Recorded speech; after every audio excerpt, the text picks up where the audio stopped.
As he lays, dying from Soundwave's attack, Starscream's mind flashes back to an earlier time in his life, just before he joined the Decepticons. What's left for me now? What am I going to do? You can join us. You can avenge your friend and your clan. You can be a warrior of the new Decepticon order. Tell me, young one, what do your friends call you? My name is Starscream. Quote, Starscream is conscripted by Megatron into the Decepticon ranks. Presented by Skybound Entertainment Distributed Image Comics. Transformers Volume 4, Issue 13, Energon Universe. This issue opens at the conclusion of Soundwave and Starscream's duel from Issue 7. During a Decepticon meeting, Soundwave tears out Starscream's guts and sends him tumbling over a nearby cliff. Beaten, exhausted, and delirious, Starscream crashes to the ground below, barely missing a pool of lava. As he lies there, memories of his past begin to resurface. On the dying world of Cybertron, a bot named Ulchtar, who will become Starscream, is hard at work when his friend Genvo urges him to come witness something that only occurs once every 200 years. Initially focused on finishing his task, Ulchtar eventually gives in when his other friend Jetfire insists they make his last night on Cybertron unforgettable. The trio heads to Moonbase 2 to get the best view.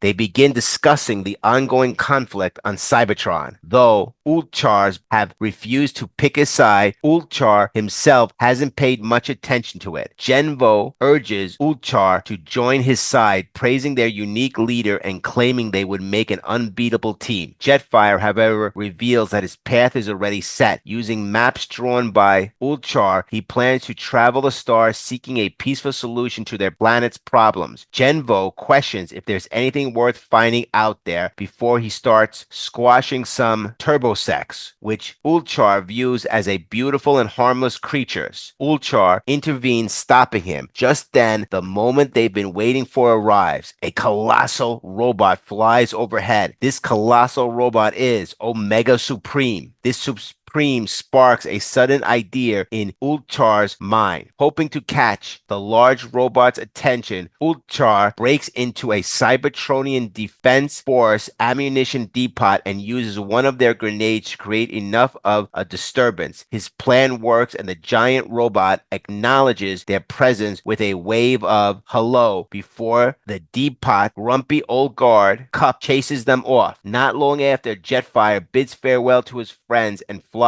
off to start his journey. Ulchar feels sad watching him leave, but is grateful that he still has Genvo by his side. Jetfire's mission to find a way to save Cybertron was established all the way back in issue Transformers Volume 4, Issue 1. As we know from that issue and the first issue of Void Rivals, Jetfire eventually crash lands on an unknown planetoid and enters stasis. Millions of years later, he is reawakened by Dirac and Solia. Eventually, he reunites with his old friend and many others of his kind aboard the crash Ark on Earth. Sometime later, Ulchtar steps outside to find a battle involving Genvoy's faction has erupted, with Shockwave, Genvoy, and Overcharge leading the way. Amidst the chaos, a stray missile hits and destroys Starscream's lab. Before Ulchtar can comprehend what happened, Genvoy grabs him and tries to flee, but Genvo is shot. With his dying breath, Genvo praises Ulchtar for screaming the stars into seeing us before passing away in his friend's arms. Grieving, Ulchtar, now Starscream, cries out, "Oh brother, oh Genvo, oh no." As he looks up, he sees a red and blue robot, Optimus Prime, backed by Bumblebee. It seems Optimus has shot and killed Genvo. This issue gives us a glimpse of Optimus Prime leading the Autobot war effort on Cybertron, fighting alongside Bumblebee, who appears for the first time since his death in issue 1, and a robot we assume to be a Cybertronian mode version of Jazz. This assumption is based on the character's visors, chest, headlights, and over-the-shoulder cannon, which seems inspired by the toy version through the comic design differs significantly from the toy toys canon. Considering the framing of the artwork and how early in the war these flashbacks occur, the depiction of Optimus Prime seems intended to align with Elita's description of him in previous issues, where she referred to him as having been ruthless at an earlier point in his life. With the perception of the Autobots as evil has been a general viewpoint among the Decepticons. The first arc depicted Starscream as particularly aggressive on this issue, prioritizing fighting them over his own survival. Genvo's death gives us the reason behind this intense hatred. The shock of this memory jolts Starscream out of his trance just in time for him to pull himself away from the lava. Though his legs have been melted in the process, he then falls unconscious. A M.A.R.S. Industry salvage commander says, "Quickly now, this is something big, private, a game changer." As a HISS tank lifts Starscream's body, we see Private Martin, Private Raz, and an unnamed private accompanying the salvage mission. Seizing the opportunity, a group of humans who had been observing Starscream begin hoisting his body onto their tank. The commanding officer remarks to Private Martin, "Your father was a genuine American hero," with Private Raz adding, "That was before he was recruited by M.A.R.S." Unfortunately, the third private loses his grip on Starscream's body, causing the commanding officer to lose his temper. Despite how celebrated and revered his father was in both life and death, he has been relegated to command this lowly, good-for-nothing salvage unit. But with the power of Starscream now in his hands, that's all about to change. The G.I. Joe side of the Energon universe finally rears its head 11 issues after Duke's unfortunate encounter with Starscream in issue 2. A crew of previously unheard of M.A.R.S. Industries salvage workers is recovering Starscream's body. It seems Destro was finally able to track down that robot that turned into a jet, which has caused Duke so much trouble. While the captain of the M.A.R.S. crew, consequently unnamed, he alludes to the fact that his father was a genuine American hero before being recruited by M.A.R.S. This is a clear evocation of the G.I. Joe franchise's usual tagline, "A real American hero." Although the captain is not immediately recognizable as an existing Joe character, he, or at least his father, may have some sort of connection to America's daring, highly trained special mission force. We shift back to the moment when Genvo died and we see Starscream carrying his fallen friend. As he stumbles and drops Genvo's corpse, Ulchtar asks himself, "What am I going to do now?" With his work destroyed and his only friend on the planet gone, Ulchtar is left pondering his future. Just then, Megatron walks in and tells him, "You can join us. You can avenge your friend and your clan." Megatron continues saying, "You can be a warrior of the new Decepticon order." The robot Megatron then transforms into a tank-like pistol, small enough for Ulchtar to hold. Megatron asks, "Tell me, young one, what did your brother call you?" As Ulchtar looks at the tank-like gun, his eyes turn Decepticon red and he replies, "My name is Starscream." He is now a Decepticon, marking the origin story of Starscream. Megatron finally makes his first proper appearance as a fully alive and active character in the main Transformers book. He initially appeared as a shadowy figure in a flashback in issue 2 and was seen frozen in ice in issue 4. He was later revealed to be Cobra Law Captivity in Cobra Commander issue number 1. We finally learn what befell him in Transformers segment of the 2024 Energon Universe Special. Next, presented by Skybound Entertainment, distributed by Image Comics, Transformers Volume 4, Issue 14, Energon Universe.